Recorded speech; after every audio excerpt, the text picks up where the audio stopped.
I'll be reflecting on Nietzsche's The Gay Science, section 354, on the genius of the species. In this section, Nietzsche argues that human consciousness and their communication skills developed proportionally to the social progression of the human race.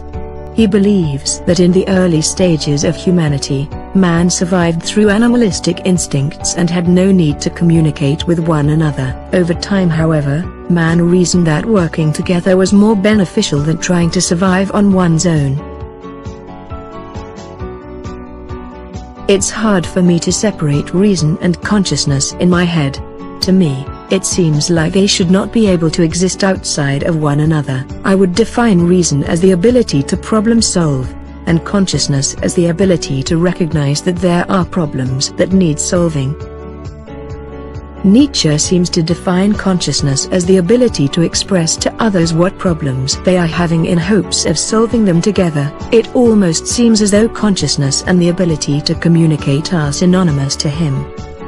In my mind, consciousness is not necessarily the ability to communicate but rather to contemplate oneself and situation. While communication is what allows humans to understand and share their self-awareness with one another.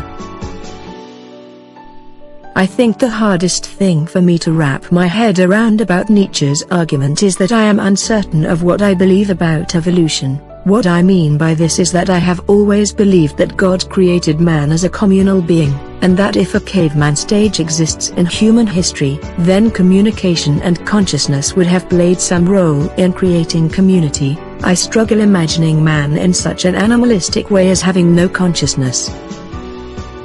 In conclusion, I define the terms reason, consciousness, and communication differently than Nietzsche, and I can't quite accept, without further proof and explanation, in such macroscopic evolution, enabling me to believe Nietzsche's argument.